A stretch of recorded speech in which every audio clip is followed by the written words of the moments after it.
So we take staff away for a few days and we just give them an immersion experience. Nitesh Gor, CEO, author, thought leader. There's a zillion other people acting in this scenario. There's a zillion other contexts that you have no idea about. Here comes the profound power of spirituality. Let's not worry about growth. Let's just get to depth. We need a spirituality that has profound philosophical depth, yet is non-sectarian and is totally inclusive. And just as you can think about educational excellence, character and spirituality as mutually exclusive, but they're not.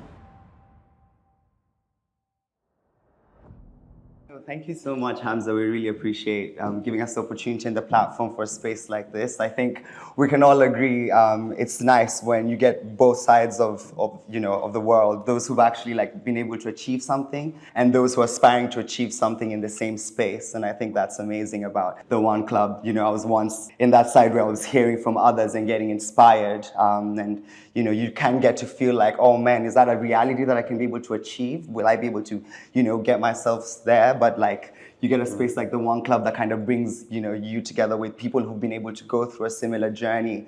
And that kind of gives you that boost of motivation and inspiration. So we're very, very honored, especially to have you, Nitesh. I'm excited to have this interview with you and find out more about you and your journey, your life journey. You've created some very, very interesting intersections, which we'll look into in our conversation. And for the rest of you all, if you have anything that's quite interesting that you'd also want to inquire about, please feel free. We'll have some time at the end to maybe go through a few questions and, get some insight from Nitesh about anything that you'd be curious of. A big shout out as well to the One Club and to Akshay and team for making this all possible. I think they deserve a mini round of applause.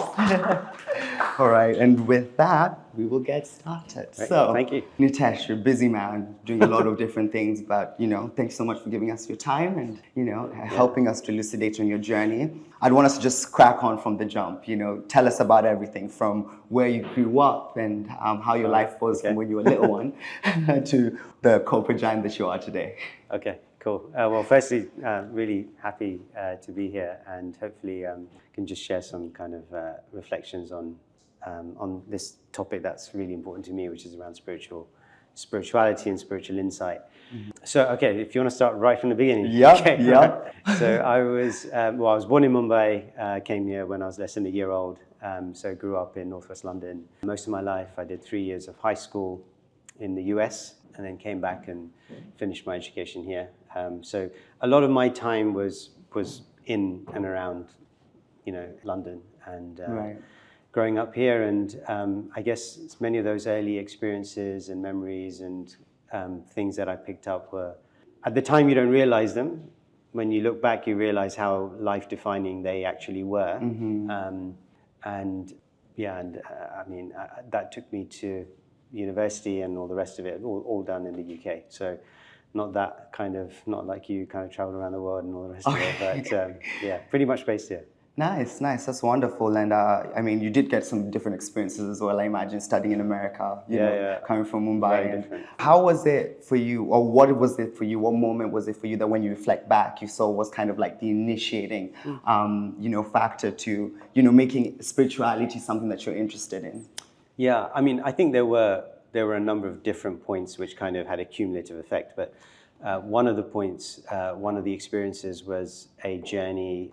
It must have been close to 2 to 3 months, which I spent in India when I was 7, 8 years old. Mm. So we were traveling the length and breadth of India, which is very difficult to do. So it was quite a full-on trip. But that was with my parents. I think the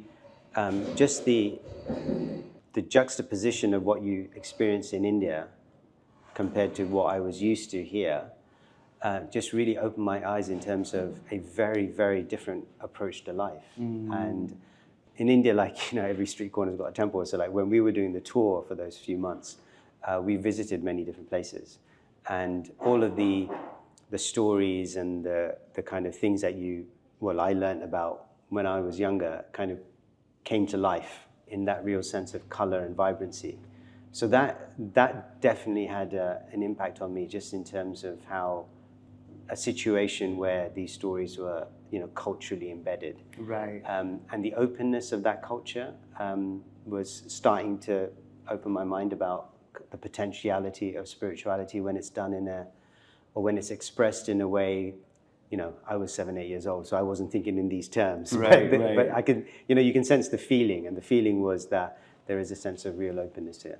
Oh, nice, nice. So that's interesting from, you having these spiritual impressions that are being curated from a young age. Yeah. And you're obviously maybe growing up contemplating these ideologies or these teachings. Yeah.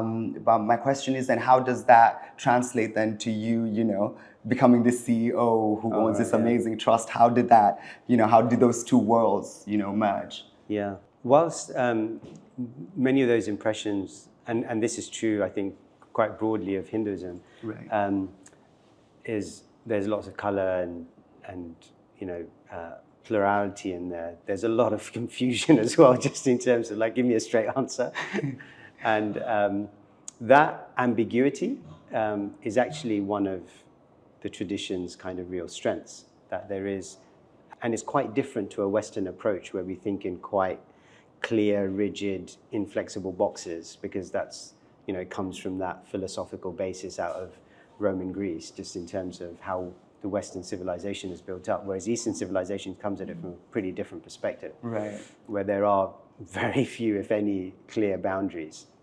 So that led me to, I had a zillion questions through my teens and exploring different avenues inside and outside of Hinduism, just in terms of trying to answer some of those very profound questions, which I guess many of us, if not all of us, have just the very basic big questions that never really get answered, but are the most important questions in life. And so that took me on a journey, just in terms of exploring the traditions, philosophies, theologies, and to kind of find something that I really connected with. And when I did, so in 2003, so I was 27, right, going on 28, and when my son was born, that's what triggered for me, very starkly, the need for education and thinking about, well, what kind of school would I want my child to be brought up in? And so I started looking around for schools, and right.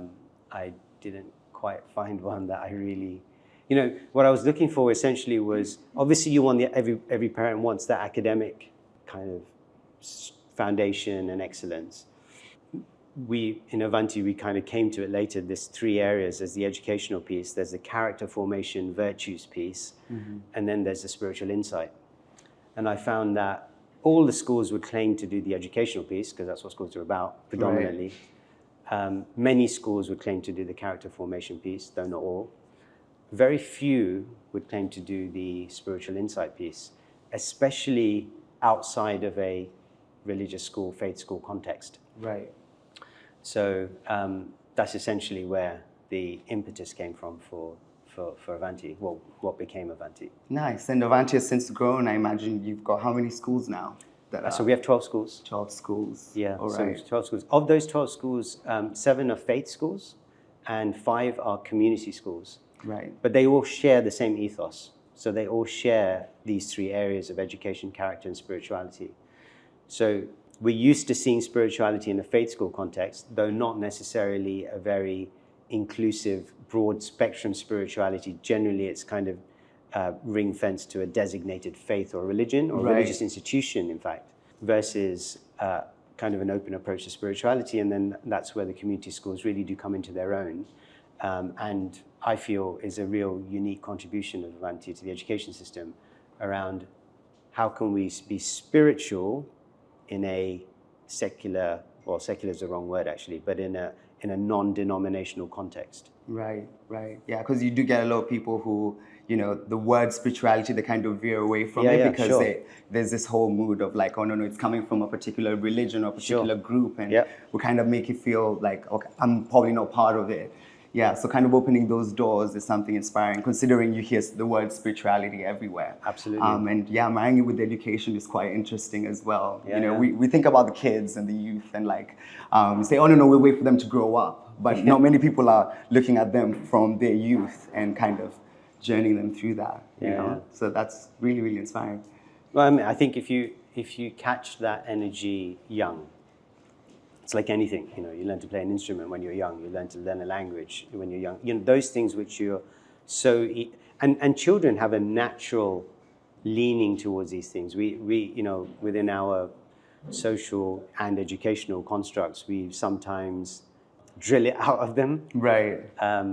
But they have a natural affinity to these things. So it's really a question of helping them, which is, I believe, the real contribution of a good school system, helping them tap into that. Yeah. You know, helping them actually tap into the potential that's inside.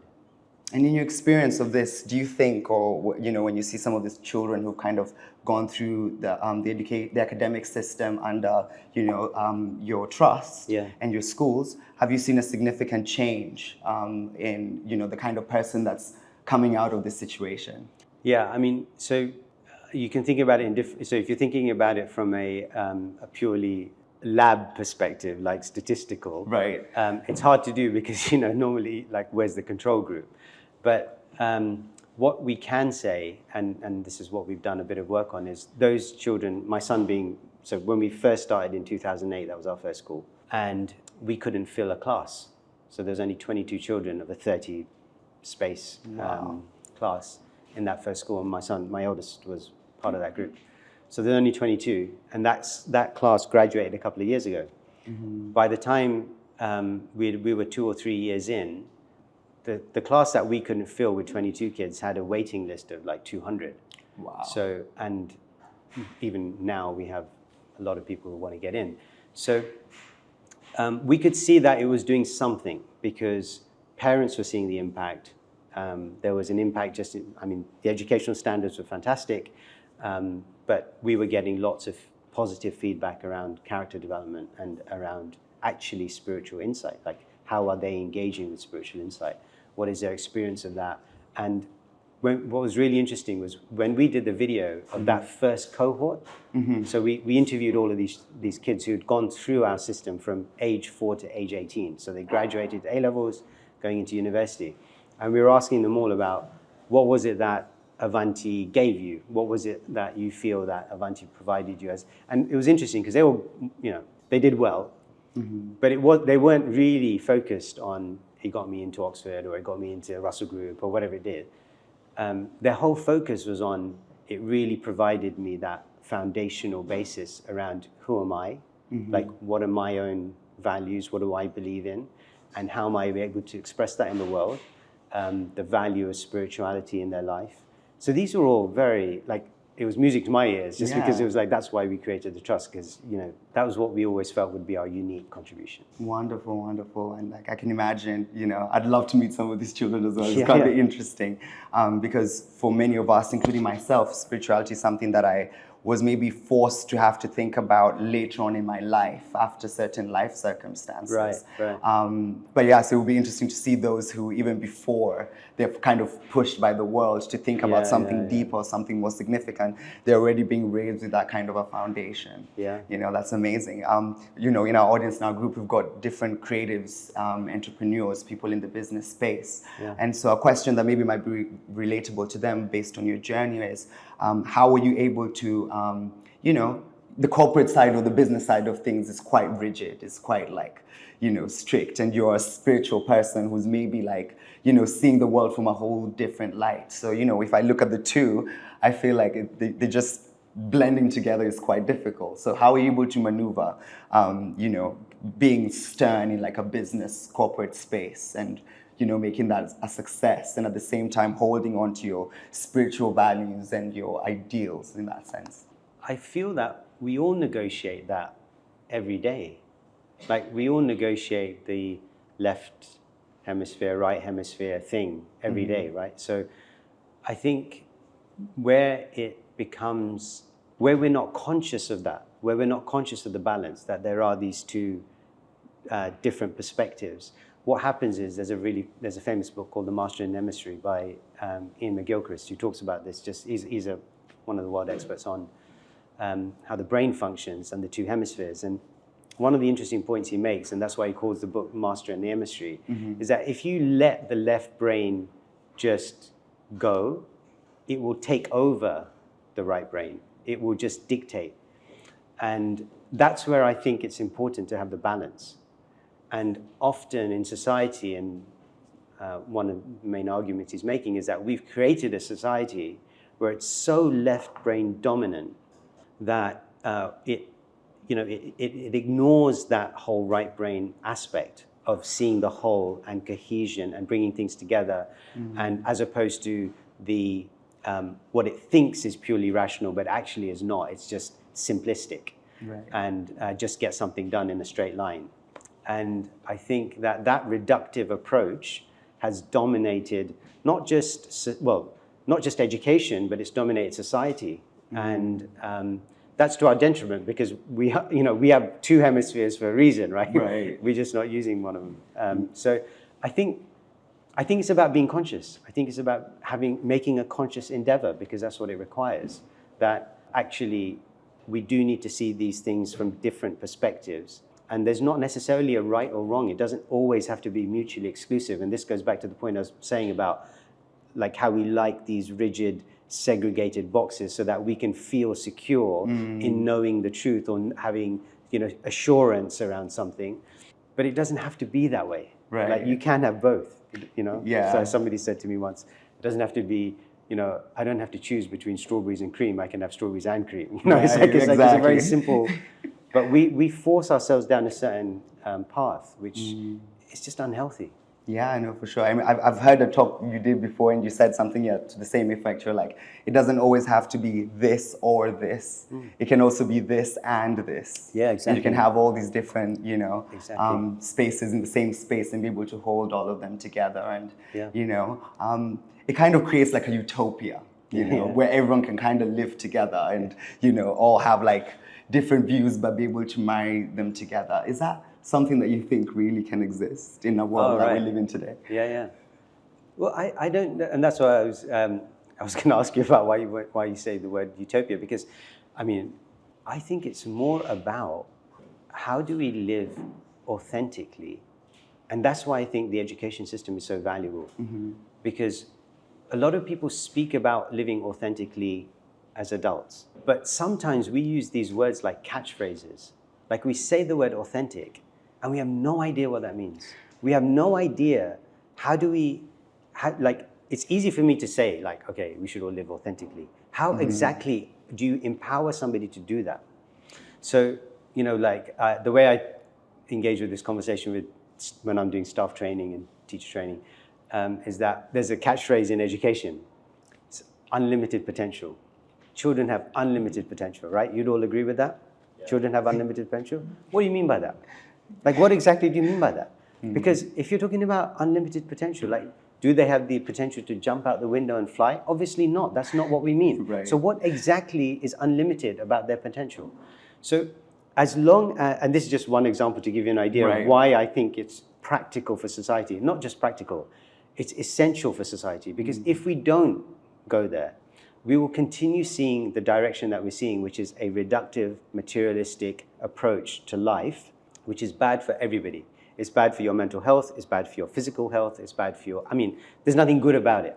So if you do not have a holistic approach to our being, we'll always be chasing something that we can't achieve because we can't define it. So, and we'll keep banding around like these catchphrases to make ourselves feel better about it. Feel better, right? We're being spiritual, we're being authentic, we've got unlimited potential, and we'll have no idea what we're talking about. Yeah, even that word spirituality, as you were making that point, I was just thinking, how do we define spirituality? If you ask, people, I'm spiritually fit, if you ask them, what does that really mean? Yeah. It's interesting, what kind of responses you would get. Everyone's quite, subjective and quite unique. Probably I could even ask you, what do we mean when you say spirituality? I asked one of our, I was interviewing somebody, I said, about spirituality, and they said, well, spiritualism is about this, this, and this. And I thought, like, if you look up the word spiritualism, it's the belief in ghosts. So that's not what we're talking about. No. Of course not. So this question comes up a lot, especially in a non-faith context. One of the important pieces for me was to engage in a conversation with our staff, because, as I said, we've got 5 community schools. So there, it was even more important to be clear, like, is this religion through the back door?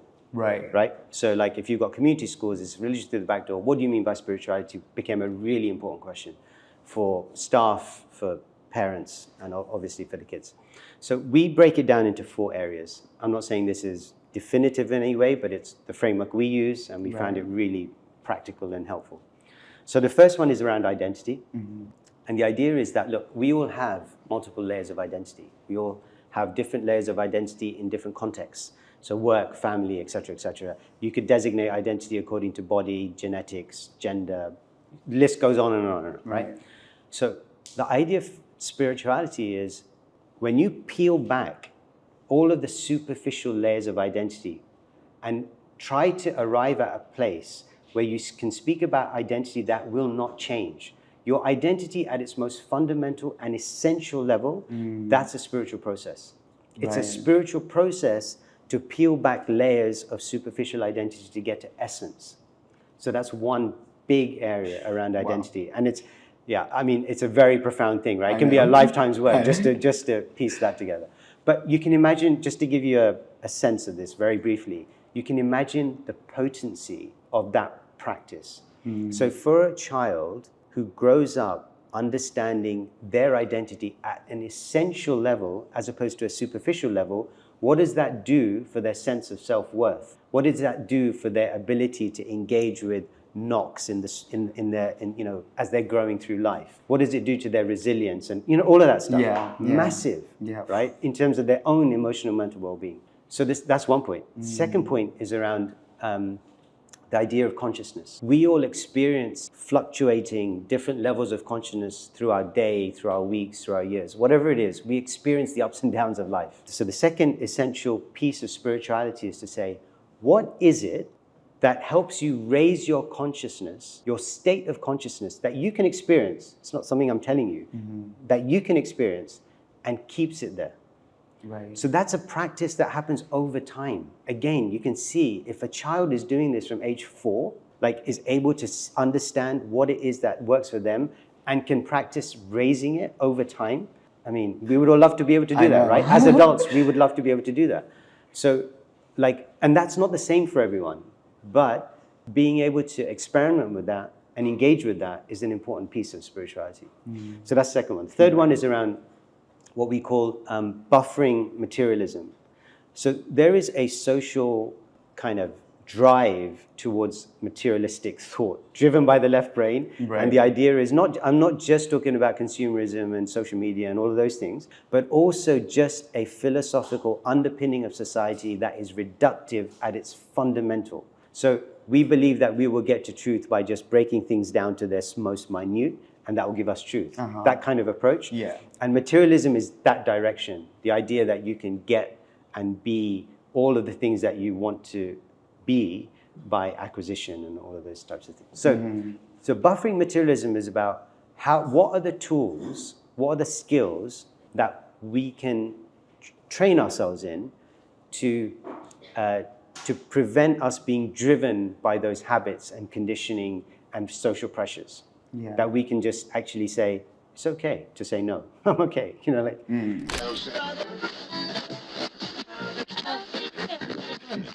When it comes to public speaking, do you find yourself lost for words? Do your palms get sweaty? Does it become hard to breathe? Do your legs turn to jelly? Does every time you speak sound like alphabetic spaghetti? Do you not have enough volume? Is your voice high-pitched and tinny? Do you stutter, clutter, mutter, mumble, fumble, stumble, bumble, crumble, muddle, fuddle, diddle-daddle, find yourself upstream without a paddle? If the answer is yes, let's talk. 30 years experience, unique, eclectic approach. www.thespeech.coach. So the Greeks would call it Stoicism, but that tradition has been around for millennia across all different world cultures and religions and all the rest of it. And then the fourth one is connecting to a greater purpose, a purpose that's bigger than me.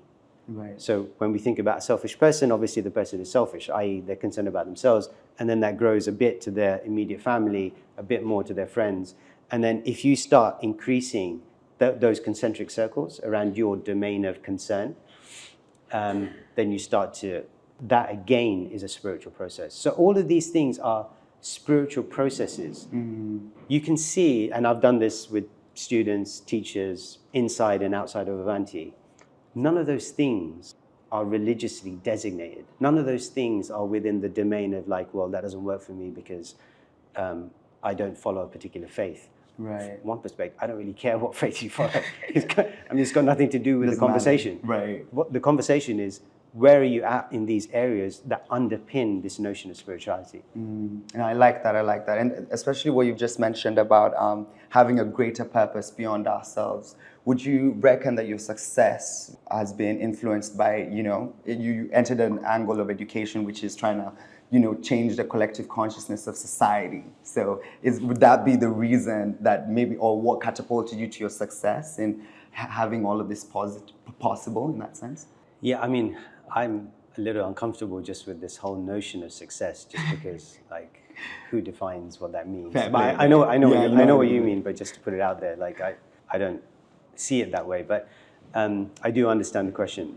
I think the positive feedback and benefit that this approach to education has had in terms of children's lives, that's what it's all about. And from my perspective, and we've had this conversation in the trust with our board and key staff members about, I don't actually want to grow the trust like significantly, because I feel that whilst we also have our rhetoric and brochures and all the rest of it, and we also have a long way to go in terms of making this real and tangible and alive in every interaction between every child and every adult. And that's a big task. And I've said, we have this 10-year horizon goal, which is around spiritual insight being tangibly manifest throughout the school for all members of our school communities across those 12 schools. And we've put it out for 10 years because we know it's a highly aspirational goal. It's an easy thing to say. To actually achieve it is not easy. And so actually from my perspective, I'm shifting my focus entirely now. The trust is established. We're doing well on all the different measures you can imagine. But on our own measures, which is the most important from as far as I'm concerned in terms of the spiritual insight piece, I think we're doing very well. We're doing good. But we've got a long way to go. Right. And so I'm going to be focused entirely pretty much on that. I think it's the most essential thing that we need to introduce into society. Nice. Yeah, no, for sure. I mean, even just based on that, I'm curious now, you've got all these many schools. I imagine the number of staff that you have across the different spaces. Are they also being encouraged towards that kind of a journey, or is it just secluded towards the students only? No. So our whole approach to education is holistic in terms of not just the individual, but the community of learners. So that's staff. We have 700 staff, our students, close to 6,000, and then parents as well. So I spend a lot of time now actually investing in training staff, engaging with students, and increasingly so with parents. Nice. About trying to encourage a conversation about what spiritual insight can offer all of us. Beautiful. So it's like a domino effect that's kind of just like expanding, not just the kids, to the staff, to the teachers, the parents. That's quite revolutionary in that sense, and we appreciate that. What challenges did you face in attempting to establish this? I can imagine, there may have been many wins, but what also difficulties did you face? And maybe I could even extend that in, what's something you would do different? If you were to kind of take it back yourself and rewrite a few things, what was something that you would do different to make whatever dream or vision that you had come to life better? Yeah, I would do lots different. And there were many, many challenges. So when we started, I was doing it on the side of my job in terms of strategy consultancy and investment banking. And when I first started thinking about school, I thought it would be a relatively straightforward thing. You set it up in a few months and you move on and it will run itself.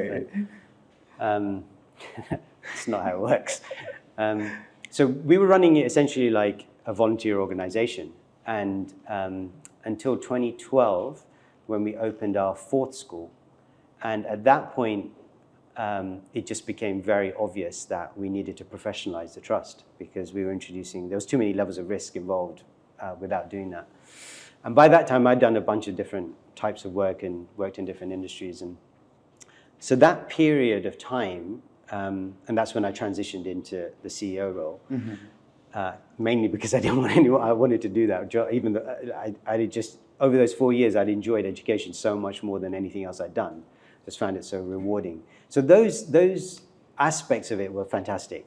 But in terms of the scale and the speed of growth, those introduced so many challenges: financial, HR. Yeah, I mean, pretty much everything you can think of. Like, it was like significant. Even us setting up, I didn't have an education background, so setting up school was kind of winging it, right? So it's a steep learning curve. And so I'd have done a bunch of other things differently, just in terms of the preparatory work, the being much clearer about what it actually will take to do this, as opposed to just, kind of.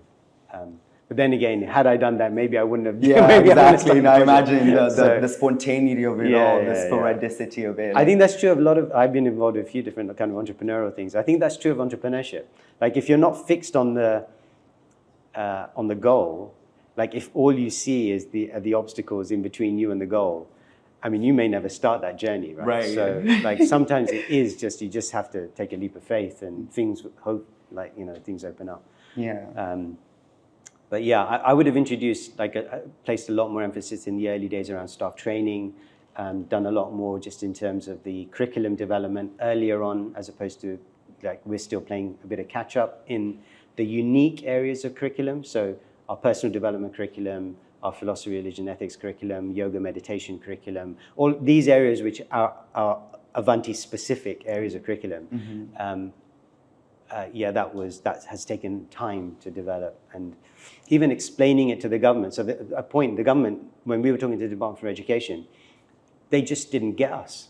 They absolutely didn't get what we were trying to do. Like, so for example, I remember sitting in an interview with the department colleagues, and they were saying, you have a faith school, but you don't have admissions restrictions on your criteria. Right. And I was like, yeah, because we want it to be open to everyone. But it's a faith school. Yeah, but we want it to be open to everyone. So they thought, at that point, we were trying to do something subvertive, right? Like, so backdoor stuff. Oh, like sneaky. Yeah. So like converting or that kind of thing. Yeah. And so like for 2-3 years, they just had a moratorium on Avanti. Because they just didn't get it. It was so outside of their paradigm. And it took us literally 2 to 3 years to help them understand what that was. So these types of things, you just, you don't, you can't predict those things. You can't predict, but you can probably, try and maybe, if I'd have done it differently, that's one of the things. Equip yourself with something to be able to deal with it. Yeah. Now that's interesting, and thank you for sharing that as well. I think it's quite a relatable experience when we know that people who've achieved great things also had challenges and struggles. So it's nothing unfamiliar. Yeah. It's something actually, I think even for me, is inspiring. I want to take you back a little bit to the 90s, because I think there was something interesting that happened in the 90s where, you were talking about, we've been talking about doing things greater than for others or beyond yourself. And you were involved in somewhat of an activism role, or to some degree in how we understand it, with a temple. And maybe you could, give us a little bit on that and, what happened and how you're able to Yeah. Okay, so I started med school in 93. So September 93, I started at Imperial. But at that time, the government was trying to close down the temple that was donated by George Harrison, as it happens, in the 70s. That's just near Watford. So I used to go to that temple, and 18 years old, and thinking, what's a government trying to close that? And it was literally for one day, there was too many cars going through a quaint village next to the temple and all that kind of stuff. So, so they tried to close it down, but it was the best thing of my life, because I got involved really with a real passion, that I felt that I could make a difference. And so we started essentially a public-facing campaign with a lot of young people to protest against the government, and it culminated in a protest march outside of Parliament with about 40,000 people. That was 2 years later. But during that first year, from September 93 to the June, July, that was my first year of med school. So I wasn't going to med school much. Yeah. Did you finish med school? No. I got kicked out of after my first year. Oh, right. Because I got 50 was the pass mark. I got 49% in my anatomy exam. Wow. So I retook it in September, but the stuff was, the campaign was still going on through the summer. And I resat it and I got 49% again. And I thought, why did you do that? Yeah. So anyway, but it was the best thing that happened to, not at the time. At the time it's like, but my wife, who became my wife, she graduated from the same school a year below. Mm-hmm. And I saw how hard they had to work. And there's no chance. Thank God I did that. It's like, you have to really. So that was a life-changing moment for me in terms of the connection with that purpose. Yeah. And I think that's also a piece of why I think it's so important for everybody, actually, to have something that they contribute to be part of. Like all the academic studies tell us, when you help somebody, you feel better. Like we don't know how it works, but it's true. Mm-hmm. Like we know that when you help somebody else, you're the person being helped. Right. So when you're part of something bigger than you, it does expand your consciousness. It expands your rather than just going through the monotonous process of life, what can be monotonous. It just gives us exposure to something different. It helps us think differently. Yeah. And that was the most entrepreneurial year of my life. Wow, I can imagine. Because you have to, entrepreneurs, that's what you're doing. You're trying to build something from nothing, right? You don't have all the resources at hand. You don't have all the facilities, etc., connections. You have to build that. You have to do that. And when we were doing that in the campaign, we were having to motivate people with no money, you volunteers. If you think it's hard to motivate people in your business, try motivating volunteers. You're not paying them. So, motivating volunteers, trying to engage with government that is completely faceless. You might be trying to enter a client, trying to make contact with a client. Try making contact with the government. It's like, central government. So there are all different things. I think sometimes what happens, my experience, because I've been involved with different entrepreneurial projects, and so when I speak to young people in their teenage years, a lot of the feedback, a lot of the questions that come up to me are about them trying to find an ideal scenario for them to be able to be their best, right? So it's about the context that they're trying to engineer. And one of the messages I really try and explore with them is that really the only, because really the trick almost of entrepreneurship is whatever context you're in, how do you make it work? Right. And moments and situations like that campaign in '93, that was archetypal, in what it helped cultivate in me. So that was a big time for me. Yeah, no, thank you for sharing that. And I was just thinking also for the sake of the people in the One Club who maybe are trying to figure out where do I start, or what do I focus on, and we probably paint this picture in ourselves that things need to happen in a particular kind of way for us then to reach our goal. We kind of have this vision, I think. I look at myself and I'm always thinking, okay, maybe I need to get this, and this first, and once I've gotten that situated, then I can start jumping onto something else. Standard. Challenge that for us. It's just a standard, again, left brain linear form of thinking. It's just everything has to be a straight line, linear, one step follows the other, and that's just how we think life works. It's total opposite. When has ever, I don't know why, but recently I've been remembering lines from the Harry Potter films. Somebody asked me a question, I remember, it was this line about, when has any of our plans ever worked out, right? So it's true, when has it ever worked out? It's never going to work out the way you think it's going to work out. That's just life, because guess what? You're not the only person acting in this scenario. Right. There's a zillion other people acting in this scenario. There's a zillion other contexts that you have no idea about. You have no control over. So therefore, how do you ever think you're going to get to that scenario which you can predict? Because you can't. You can't. So then that's and again, here comes the profound power of spirituality is that it gives you a lens which is not based on standard causality. Right. So if you think about life purely deterministically, right, you essentially end up removing a sense of free will because everything's deterministic. Mm-hmm. So if you think about it from a reductive perspective, but if you think about it from a spiritual perspective, now you can lean on things like intuition. Now you can lean on things that are outside of your calculated perspective, but you have a sense of knowing. Mm. Now there are so many things like that, and the person who made, if you ever, somebody in the audience may have read Malcolm Gladwell's book, where he opens the book with the example of the painting. Anyone read that example? No, okay, so I'll do it from memory. So essentially there's a painting that's come to a museum.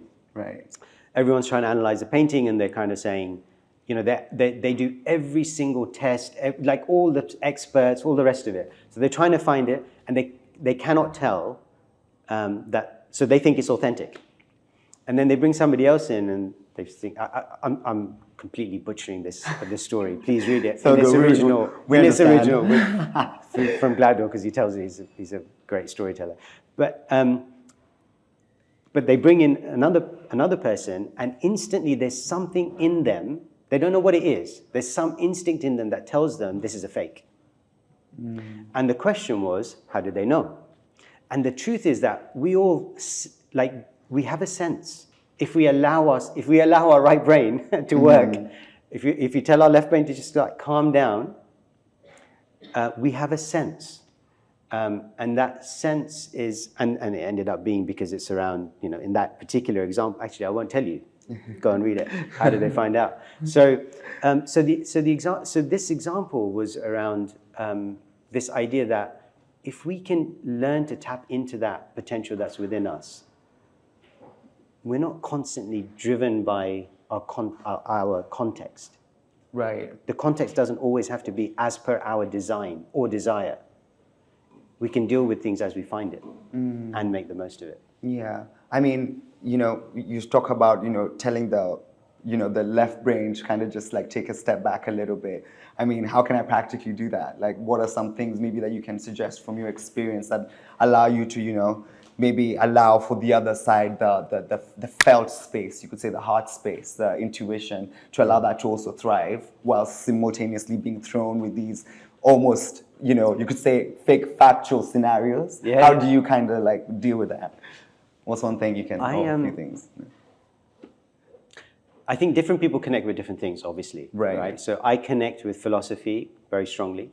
So for me, understanding something philosophically, rationally, helps me open myself up to the possibility, because I can understand that actually this is entirely philosophically well-founded. Mm-hmm. So I think philosophy and conversation around that is, for me, very important.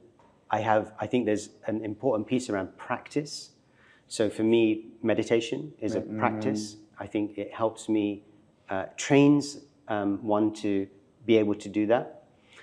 Because if you think about it from the perspective of, if you're in a scenario, if you don't practice, it's like it being an athlete, right? You have to practice something to be able to deliver it in a competitive or stressful environment. Yeah. So I think, so philosophy, practice, and then like practical things that we can do. You know, the frameworks and tools that we see the world with, you know, the lenses through which we see the world, the frameworks that we apply to our lives. Those are all important, and I have a few which I kind of essentially work with and try and see the world through. So that's how I deal with it. How you but maneuver it. I don't think that's I'm not recommending that in that sense, because I do think that we have to come to these things ourselves. Yeah. But we have to try and do something. Right. Do you know what I mean? At least if you don't know what it is, experiment with a bunch of stuff, and you'll find something. Yeah, I mean, of course, I'll probably consider it, seeing that it's coming from someone like yourself. You know, we do what the great do. You know. Yeah. Well. Yeah. There's a book that you're working on at the moment. I think that kind of also maybe marries some of the things we've spoken about. Yeah. Would you want to maybe share a little bit about that with us? Yeah. So it was actually during lockdown that I was locked down in my loft. So I was spending a lot of time reading, and I got to writing some notes on my reflections on how I was exploring this topic about how do we frame spirituality in this non-sectarian way? How do we talk about it? What are the principles that could underpin it? I found my inspiration in the Vedic texts. So I drew out the lessons, examples, those types of things that I learned, and I tried to structure it in my own way that made sense to me, that I felt could be shared as a potential conversation starter or as a potential way for people to pick up and see what might connect with them in terms of these insights. I think they're enormously valuable just in terms of opening our minds to a different way. I just feel that, like I think you mentioned it earlier on in our conversation, that when you say spirituality, people think religion. So it just gets conflated. Right. Well, it goes one of two ways. Either it gets conflated with religion, or it becomes this wishy-washy, everything goes type of thing, which doesn't mean anything and is unhelpful. Right. You can't do anything with it. So I was trying to balance these two things and kind of say, we need a spirituality that has profound philosophical depth, yet is non-sectarian, and is totally inclusive, without boundaries. And that's what I found that inspiration in those texts from these ancient Vedic texts. And so Before Religion is the name of the book. And the idea is before religion, i.e. before we can start considering religion in this kind of left brain approach, or before religion in terms of before religion became this, institutionalized thing, which has membership and it's kind of, very distinct followings. What was it? Because people were still spiritual. People were accessing spirituality. And I think that's for me, that's, the main focus for me in life now, practically. Oh, nice. No, I was going to ask you about that. Like, what next is there for wife you? And children. But that's the thing that's driving me. Nice. And do you think that gives you a balance? I mean, with all those responsibilities, you've got, kids, and they're obviously going to be coming with their kids' needs as well, and, having to, juggle all of that and still being sane. So mine are 20 and 17 now, so they're like, they don't want to know. They're doing their thing. I mean, for me, I just think it makes life so interesting, like so joyful, like so much fun. Like, it's not monotonous. There's life to life, right? Like, it's not just a ritual. And I think that's I can't imagine living any other way. Any other way. So I can tell by your smile, it's genuine. No, that's really nice. And I'm really looking forward to this book because, you mentioned the Vedic texts, which I think in my own research, found it, popularized with other big individuals in the past, persons like Bob Marley, seeing Tupac Shakur and then seeing yourself. So, you're getting people from different angles of the world, kind of glorifying these kind of teachings, and then you're taking the time to maybe get for us the nuggets of wisdom so that we don't have to, making it convenient. So we appreciate that. Wow, so many questions, so many things, but I think I want to also make it, fair for everyone else, and I'll probably open it up. If anyone's got any questions, anything based on what Nitesh has shared before we kind of like draw it a little bit more inward. Does anyone have anything they'd like to ask? Yes, please. Nitesh, hey. Thank you for being here. Thank you. My question is, how have you tackled the challenge of scaling spirituality in the learning experience when it's really personal and it's really a one-on-one experience? Yeah, I think, so you're asking about our biggest challenge, that's probably yes. it. It's a huge challenge, and it's, you've hit the nail on the head, because you don't want to take the life out of that by systemizing it and making it another process and another whatever, and yet at the same time you want to make it accessible to everyone. So where I've ended up with that is that it absolutely needs to be on an individual basis, and there's no shortcut. And actually, that's why I've said to our team that let's not worry about growth, let's just get to depth. Because we've got enough growth to be sustainable, we're beyond critical mass, so we're okay. Now we need to get to real depth, and that requires individual level experience. So the way I'm doing it in the trust is at a staff level, we're doing things like retreats. So we take staff away for a few days and we just give them an immersion experience. We're doing training at school level, in-school training. We're setting up systems, structures in the school. So for example, the students go on residentials, which are not just the standard residentials. They have spiritual insight permeating those residentials.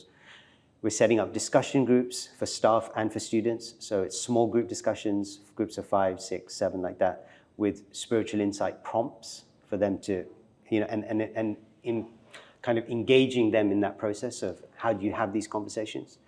We're evolving our curriculum. So now introducing the meditation as one example, the meditation piece around individual moments of reflection through the day. So before a lesson, 20 to 30 seconds, during the day, 2-3 times for 5 minutes, once a week for half an hour, like a cumulative process so that you don't forget what you've learned, but it accumulates over time. And there's a few other things, but like to your point, it's definitely not easy, and it introduces significant points of pain in terms of we've never done this before. Do we have funding for this? Do we have time for this? Et cetera, et cetera, et cetera. And you just, because it's such a core focus for us, a big part of my job is to move those obstacles away so that the organization can move forward and the individuals can have those experiences. Is that? Yeah, I also wanted to ask, how do you handle the breadth, or how broad the feedback loop is? So in academia, you can just mark like chemistry tests. I get a tip across. How do you handle the output from the students? Because really that's what matters. It's not what you tell them, it's what they give back. So like how many, you only have 2 ears, but how do you handle that feedback loop?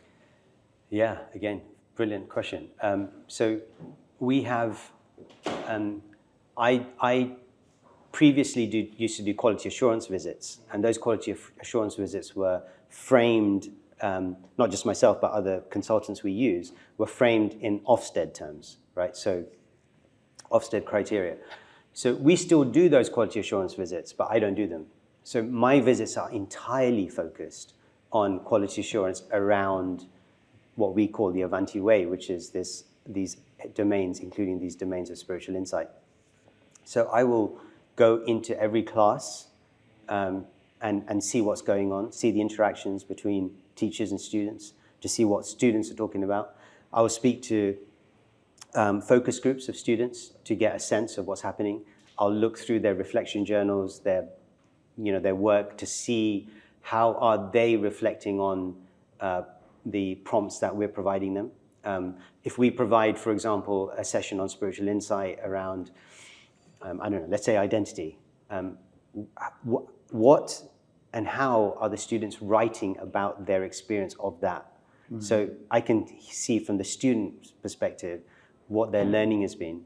And then you can also, now what we're on the fringe of experimenting with is what is the feedback from parents? How do we collect the feedback from parents in terms of saying to the parents, this is where they were at point A, we've done this during this half term, where do you think they are at point B? So what's your reflection on that? Because we know our reflection on it because we see them every day, but we don't know what your reflection as a parent is. Similarly, from a student's perspective, spiritual insight, as opposed to like marking a book, you want to be able to see their own self-reflection on that. And that's a bit of, so yeah, it's combining all of these things because you want it to be statistically significant and reliable. And at the same time, you don't want to draw the life out of it by turning it into a number. So it's hard work, but absolutely believe it's the right work. I agree. Yeah. I believe in the course for sure. Okay. Thanks for the great question. Yeah. Got a couple more. The first one's a really simple one. You mentioned the book Mastering the... The Master and His Emissary. What is it? The Master and His Emissary. Emissary as in EM. the second one's a little bit more detailed than that, right? Yeah. Is there a part of you that sometimes just goes, I only ever started this to create something for my boy? Like you said, you looked at schools and I wanted to do something for my son, right? Is the rest of it, does it just feel like a bonus to you? Like, how do you square that circle? That motivation lasted a very short period of time. Okay. Because I knew that, so it was a helpful motivation to get me started. Right. But what I realized was that, you know, I hope this doesn't come across the wrong way. My child had access to spiritual learning anyway. Like, I could have provided that at home. And he's academically fine. What I very quickly realized is that as a society, we need this. We need this as a society, and children need it. I think it's a disservice if the education system and society, more broadly speaking, doesn't provide it. So yeah, it didn't become an add-on really just because that initial motivation of setting it up for my son was kind of lasted 6 months, you know, and it was gone. And then it was really about, actually, this is a means to change the world. I mean, I know that sounds like a bit, you know, whatever, but I genuinely believe it. That's why I don't feel any sense of, you know, staleness that can come with just selfish entrepreneurship or aspiration. Right. Because after a while, if it's just about you, it becomes stale. I've experienced that too, but not with this. With this, I just feel like every day is like, it's an increasing level of motivation. I like that. It takes a lot of faith, I guess. And, yeah, you know, call it, whatever you want, but faith too. Right. Couple more First of all, questions. thank you so much. I really got a lot of value out of it. In this world, it's rapidly accelerating in terms of technology. Obviously, when we have artificial intelligence and we're looking at the younger generations, and it's going to become native, you know, perhaps even disrupting the education system. Mm-hmm. And I love the way you describe spirituality in terms of exploring identity, connection, and purpose to the greater all. Now, it's really important, though, to still be able to integrate symbiotically with society, I would think, you know, in terms of technology. So sure. How, as an educational system, do you navigate that balance? Yeah. We have no issue with it. Like, I don't see it as, again, you know, you can think about it as mutually exclusive, right? And just as you can think about educational excellence, character, and spirituality as mutually exclusive, but they're not, right? So we use AI. We encourage our staff to use AI because it reduces workload. We encourage. I mean, you can't stop it. Students are going to be writing papers, you know, using AI. So now the question, I actually think it's a great. So initially when it came out, the education system was like, oh no, AI.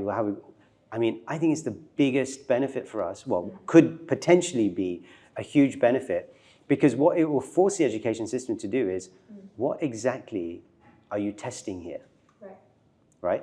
Because if you're testing lower order stuff, don't bother, because AI's done that. Now you have to test higher order stuff, right? So now I think the education system, if it's able to step up to that challenge, it will move away from the Victorian age style of education, which is like, you know. So I think it could be a huge advantage. So yeah, we have no reservation about doing that. We just need to be conscious of what's going on, use it deliberately, and be clear with our young people and the adults. What is the appropriate use of that? And challenge ourselves to say, okay, we now know that, just like the calculator, right? So we know that if you're taking the calculator to a maths exam, don't bother testing the basic arithmetic stuff. You need to test something else. So now, what are we testing here? We need to think of something else. And that's, again, why spiritual insight is going to become so important. Right. What are we testing? I like that. All right, we'll take one final question there before we conclude. Hi. So basically, I'm working in a startup that helps students make better life decisions, whether it's in their university or their careers, so we don't end up with a daunting end goal of like, being in a career you hate and facing these mental health issues. I'm just wondering, because we're trying to aggregate a platform that like brings in all the information to help any student, no matter their social background, to make the informed decision. Yeah. However, I'm also reflecting upon the fact that is there a need for more detail? Because I feel that after listening to your talk, is there more of a right hemisphere spirituality aspect that I'm missing in helping these students make the right decision? So I'm wondering, in your pedagogy, have you done anything regarding the spiritual aspect that helps these students make these decisions to these more fulfilling lives? Thank you. Wow. I'm so I'm so happy and impressed that you're thinking in that way, because it's a huge gap. Like students going through high school and having no idea what they want to do next, and then doing degrees like I did, which were meaningless to them. Not that they're meaningless in themselves. I think it's a huge challenge, and it's such an important one to be able to find out how to, gain some insight, how to support young people in those really important decisions. I would say 2 or 3 things. First of all, when I came to that conversation with my own children, I was saying to them, don't think about the job that you want to do necessarily, unless it's a profession like medicine, dentistry, architecture, where you have to do the degree to do the profession, right? So in those, there's a straight line between the two. But in most careers, you can pretty much do what you want. So my advice was just find the subject that you absolutely love, that you would study even if you weren't going to get a degree. Study that subject. And yeah, the career advice I got from my college at the time was, what do you like? So I went into maths and finance and all that kind of stuff. And the person turned around to me and said, I think you should do medicine. I was thinking, what? What do your father do? Dentistry. What do your mom do? Dentistry. Yeah, I think you should do medicine. And I only found out later that because the college had never graduated anyone into medicine, they wanted to have in their prospectus that we had a student going to medicine. So what is that? But yeah, okay, so one point is about, really what is the subject, not necessarily the degree or whatever, what is the subject you love? And then nail it. The second piece is that, I think there's no problem with the detail. So there's no problem going in as much detail as you want. The problem is when the detail is done in isolation from the right side. It's from the holistic picture that's generated. Not necessarily generated bottom up, from detail up to the whole, but from the whole down to the detail, right? It's a two-way process. Generally, we think that if we can get to the detail, we can then magically create the whole. That's not the way it works, right? It's just not the way it works. It's not the way it works in life. You can't explode something into its particles and then bring it up. So there's a two-way process. Knowing the detail gives you very valuable information. Knowing the whole also gives you very valuable information. We've just biased ourselves. So carry on with that, but introduce some way, and this will come on to my third point, some way of being able to give a top-level view as to that person in their holistic self. And then the third thing I'd say is that this is a big piece that I'm also working on. So maybe we need to talk. But it's a big piece I'm working on about what are the lenses through which we can gain information that's meaningful for those people. And I do think that there are, from my, again, like I was talking about the Vedic texts as inspiration, that I've used some of those texts to inform a way about archetypes in terms of how people lean in their life, and what I believe could inform a more holistic view on what they would engage with in terms of the subjects. Because they may not have, I said in the first one was around find the subject you love. The problem with that approach is not everybody in our education system with A-levels, you don't get to study every subject, right? We narrow very early on. So we narrow at sixth form. So typically you're choosing 3 or 4 A-levels. So it already narrows our view. So then they're picking a degree based on narrow experience. So there's a whole lot there, I know. It's not a kind of clean-cut answer, but I would just encourage you, first of all, fantastic work that you seem to be doing. Please think about it as a balance. You don't have to, do one at the cost of the other. Yes, spiritual insight will have its meaning, its lens, and you can see that through different ways, and particularly from a holistic view on the individual. And the third one is, maybe think about it from the perspective of what to you feel like the valuable, but yet, because the challenge is you don't have a billion different lenses. You need 3 or 4 lenses to be able to combine in ways to give you a billion different options, right? So we've got 3 primary colors. We've got an unlimited number of colors that result. That's what we need. We need a framework that is simple enough to use, but absolutely complex and flexible enough to use in any circumstance. And that's the challenge. Wow. That's always nice. I think conversations with you or, hearing you speak always just bursts this excitement and this intellectual stimulation, which I really, really appreciate. So I think, as we wrap up, are there any other places where we can maybe get to hear more from you or find out more about, this journey and these teachings that you have? So I do a talk here every 2 weeks on Right. Thursday evenings where we talk about spiritual insight. So that's one area. I'm told that I have some social media presence, but it was a deal I made with my team that they said we wanted to get some stuff on social media. I said, that's fine as long as I never have to access it or touch it or log in or anything. So I don't have social media on my phone, but there is some presence on social media. I guess Instagram and that stuff. Yeah, for sure. I guess we'll pass on all that information. You got your book coming soon. Oh yeah, the book's coming out. And Yeah, these sessions as well. And yeah, no, thank you so much for giving us your time.